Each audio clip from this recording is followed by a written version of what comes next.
Welcome to Build the Weight Loss Practice of Your Dreams. This is Carol Clark, your host, and this week we are talking about a topic that is very familiar to all of us. As you know, I'm in the trenches right with you here in Virginia, but I get to work with a lot of practices across the U.S., and this is a time when many of us are facing restrictions again or completely shut down in terms of elective surgeries.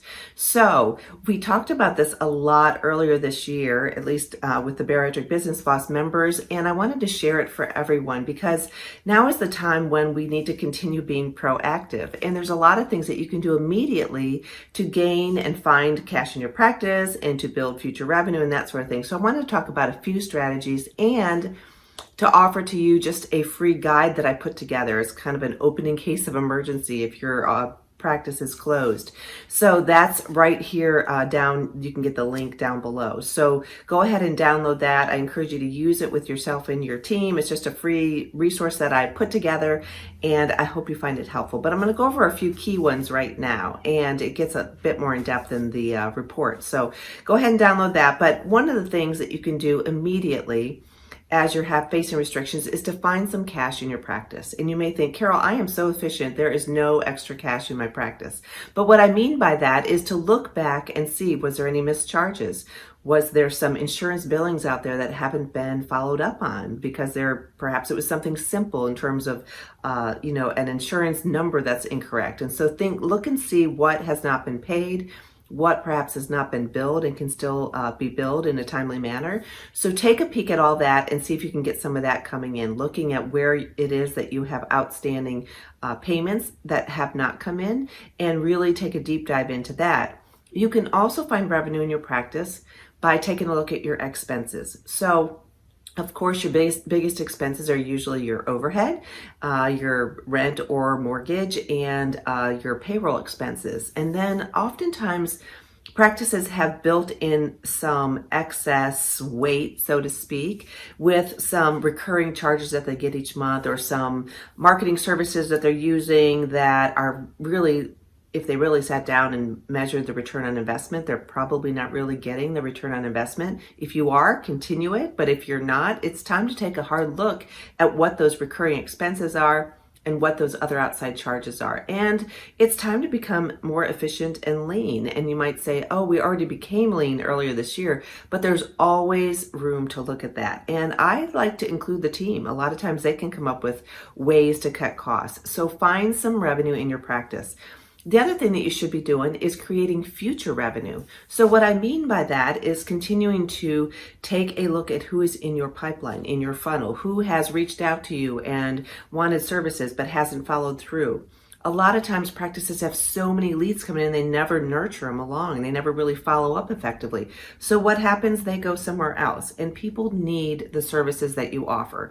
So I encourage you to create future revenue by taking a look at the people that are in your pipeline, so to speak, nurturing them, reaching back out to them, and then also creating future revenue by doing things like, if you don't have your webinar available online yet to promote what it is that you do, and you don't have sort of a funnel to have that effectively working for you day and night, 24/7, you really need to implement that strategy. I have to say, probably 2/3 of our patients come from online marketing, just from online webinars and that sort of thing, because it's convenient for them and we have them out there. And so I love when I get to work with practices to make sure that's out there. So you want to be creating future revenue. Now is not the time to just stop doing seminars or, promoting that way. And I know most of you haven't, but if you don't have that streamlined, it's really a great time to put that into place. So getting your webinar out there and making sure that you're attracting people online is really critical. And it is noisy out there, so you have to make sure that you get in front of the right people and that you also are able to make it a very streamlined process that's very clear to them. They know exactly how to take the next step. So creating future revenue is something that you should be doing right now. The other thing that you should be doing is increasing the effectiveness of your social media. Now is a great time for physicians or your team members to be creating some simple videos to be putting out there and to optimize what it is that you have out there that's working, to create some online resources or online programs. And that's a great way for you to increase your social media reach, but then also have something to talk about on your social media and to have something to sell. So you want to be doing that. You want to make sure that you have open team communication. And I know that seems like a no-brainer, but it's anxiety producing for not only you, but for your entire team. So making sure that they're up to date and that you are communicating with them, including them in providing some of the solutions and that sort of thing is really critical. The other thing you can be doing is a lot of times people wonder, is now the right time to sell? Because it's hard times for everybody. And yet the fact of the matter is people need you, your services, and your products. So yes, you should be selling those. So it doesn't mean that you shut down. This is where you get creative and you create more online sales. You create online programs. You are able to have people stop by and just pick up their product at your practice, or you deliver it to their car. So a lot of people have been doing this, but many people have not utilized it or put that into place. So when you have these times, that's when you can kind of pivot and put that into practice. So making sure you have, you are selling, even though it's difficult times. And selling might not be the best word that we use in our practices, but that is what it is. You're selling your services and your products, and it's not really salesy because it's something that you know works for people. And it's something that you know that they need. So doing that is very important. The other thing is to, like I say, create some videos and get yourself out there, whether it's testimonial videos that you create or whether it's videos within your practice.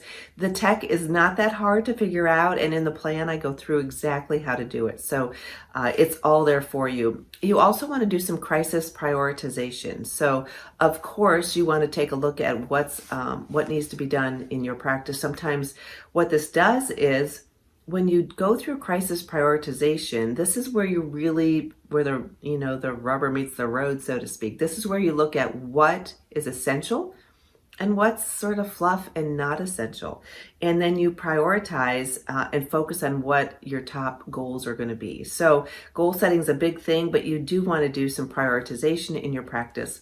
The other thing is creating those systems. If you don't have effective systems in your practice, now's a great time to put those into place. I do a lot of training on the 7 systems that are really essential for a profitable and sort of a really well operating practice. So putting those systems into place, and I go through them a bit in the guide. The other thing is adding additional revenue streams. Now is a great time to add additional revenue streams, especially if it's an online source or something that you're preparing for, a new piece of equipment or a service that you're going to offer. Getting that into place, now's the time to do that. And then in the guide, I also include a lot of tips for success. And you will do much better as well if you focus a little bit on self-care. We don't always take care of ourselves during this time. And we see this very much so with our patients too. They're experiencing weight gain. They're experiencing setbacks. Not all, but the majority of them are.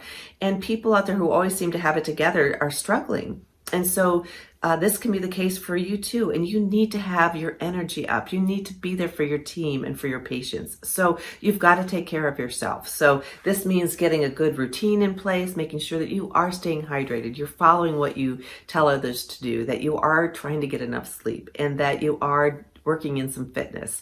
And keeping your mental attitude peaked is going to be really important. You've got to have some energy. You've got to have energy for your team and for your family and for your patients. And I know it's easier said than done, but you've got to take care of yourself if you're going to be able to do that. So anyhow, there's more strategies in the guide.